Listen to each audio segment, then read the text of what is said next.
So guys, back here now for a few days in the UK, starting to get back into the swing of things.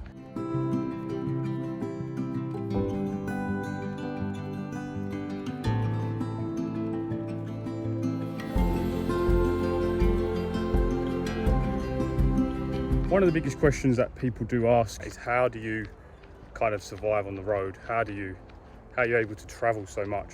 Well, it's not been easy. Let's just start with that. Quite often find myself wondering that exact thing myself, but I have been working a lot at building up my kind of stock selling online. I wanted to make an effort and try and get this seal fitted around the engine. So I borrowed a cloth and some sandpaper just to clean away any loose glue from the previous seal.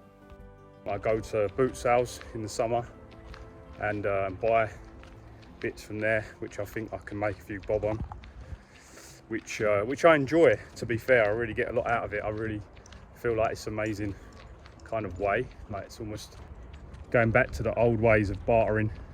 You know, every time you try to ask prices on things, people try to barter with you, you know, and I enjoy that element of it. And then obviously, yeah, over time with a bit of experience, I can sort of see what things I think, yeah, are gonna be worth, you know, selling. I might make a few quid on. The odd thing here and there, obviously, I end up sitting on for a while, or, you know, don't sell, in which case I have to take a bit of an L on.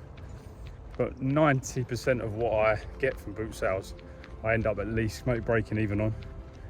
A lot of people just happy to just let, you know, unclutter their garages and whatever else. I've got this new engine bay seal here, which I'm fitting. I'm just trying to work out which way round it goes, whether it goes that way round, and whether or not that bit sits up. Do you know what I mean? It's basically got sort of two sides to it. So I'm pretty sure that this bit sits under, and this bit sort of, so there's a bit of a groove.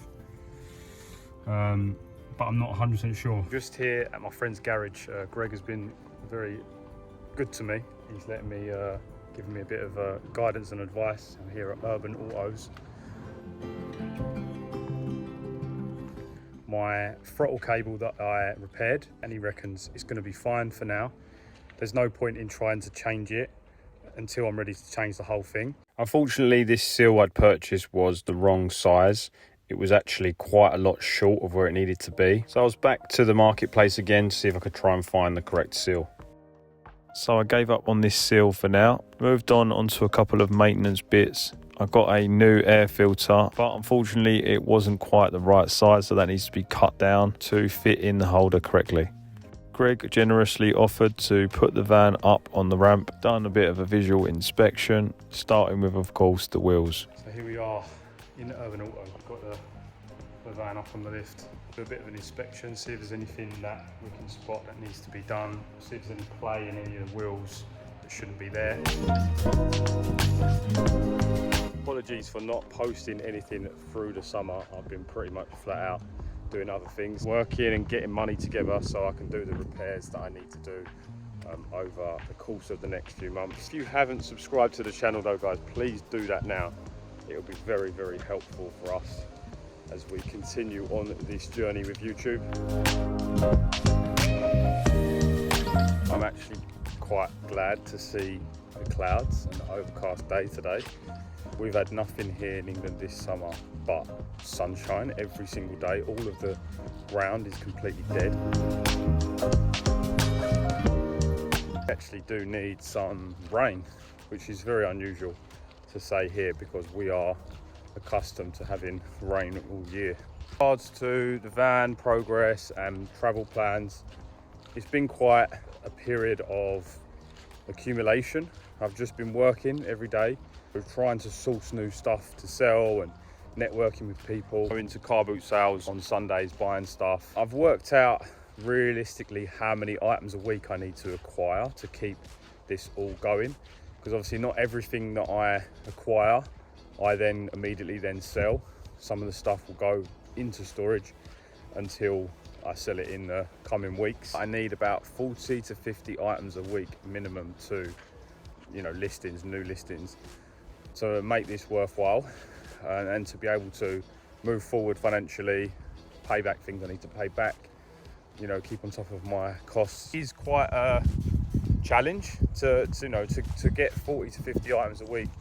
I probably get 10 to 15 every Sunday from the car boots, which is proving to be very successful. I feel also that it does align with my values a lot, and I think that's why I enjoy it.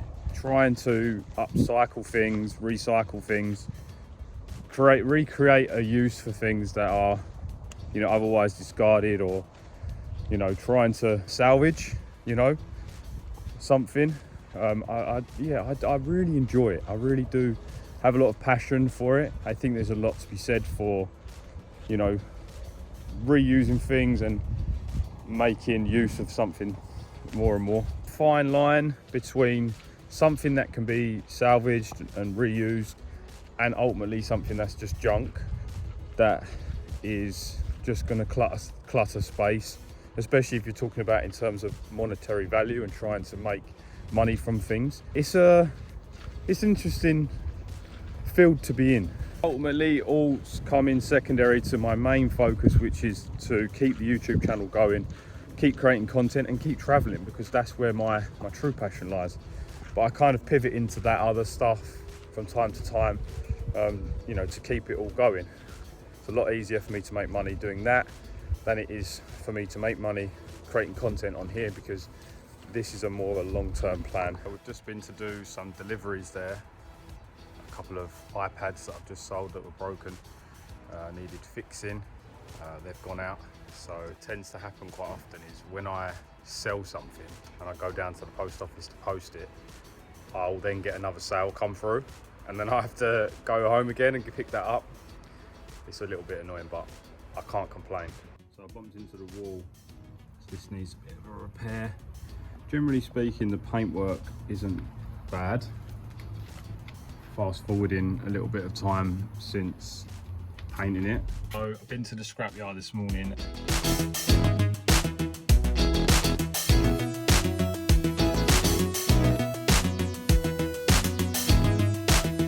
And I made a grand total of £18. Which, to be fair, I take because it paid for breakfast. So there's an example of what I do. But not only that, is I wanted to clear all of the stuff. It was all stuff that I ain't been able to sell.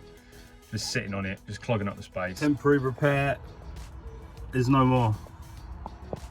I redid it the same way just to keep me going for now. Right in the middle of the summer now, we're coming towards the end of July.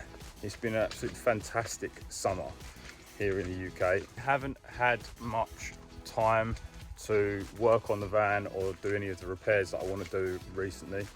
Of course, the bodge that I did hasn't held too long, so I'm going to have to revisit that very soon. Going to car boot sales all through this summer, picking up more and more things to sell on my eBay. And that has been really fun. I've really enjoyed doing that. You get more and more experience and knowledge as to what sort of things to look out for, what sort of things you can buy and sell at a profit. I bought a golf club literally for £1 at the car boot sale about 2-3 weeks ago, and I sold it for £40 within a week. So there are those little gems, lurking in the car boot. So I spot certain items now when I'm walking around and I go, I bought one of them and it's still in my storage, so it's a waste of time. Things like car seats and baby things like that, where you're not even allowed to sell them. Like helmets, again, you can only sell new. There's so many different items now that I spot and I go, nah, I'm not going to touch that. I know exactly what the crack is with that. That's got zero value. When I talk to certain people, certain sellers there at the car boots and that, I can gauge straight away whether or not they're people that are just there for the day and just want to clear out their sheds, whether or not they're people like me who understand what things are worth and can sell for online. Really, it's a numbers game. The more items that I've got listed online, the more potential clicks that I'm going to get, impressions that will be created, and of course in turn then bids that I'll get on items and sales that I'll generate. So I've just got to keep cracking on.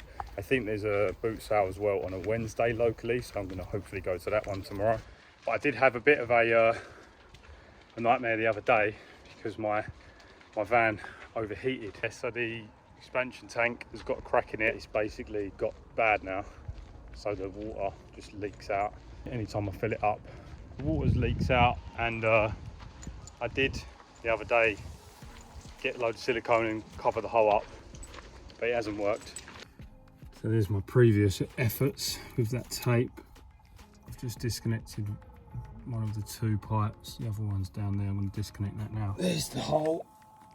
So I've taken that out. That's the tank. So I can either try and replace this tank, or try and just fill this hole for now. The thing is, this ain't the right tank for this van.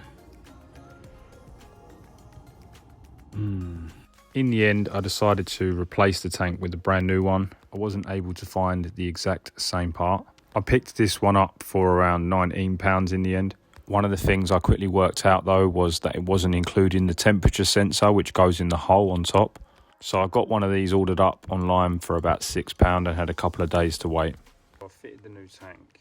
The only issue I've got is that it's kind of floating now. There's nothing to fix it to, so I need to work out a way to fix the tank in place, if you know what I mean. Both these hoses are now fitted, but it's a different sort of connection from how it was before, so I need to work out a way to temporarily put this in place, or temporarily, permanently. The good news is the coolant level sensor has just arrived, so when I get back home I'm going to get that fitted, which means I'll get back on the road again. I'd also like to check that the actual sensor's working. Here's the hole here. Moment of truth. Will this fit into that hole? Yes. Okay. Happy day. So that's the correct sensor. Cables for that sensor. One of them needs to be changed at least. It's the wrong spade bit on it as well. So that's another job for another time. But at least that plugs the hole. I'm just going to get some cable ties and we're just going to make sure that's a bit more fixed in place. And with a couple of new spade bits fitted, this was part 1 of this repair, now complete. The following day, however, I came back to the van to find a tiny bit of water leaking out of one of the connections. There's a tiny bit of water dripping out of this pipe that I've fitted onto the new tank. So I'm just trying to adjust it slightly. I can see it's not quite on right. As it turned out, the clip was slightly loose, so I managed to get that tightened up fairly easily to stop the leak. There'll be plenty more repairs coming in the coming months. I'm just trying to do it bit by bit. Out to the guys over at Urban Autos for all the help this summer.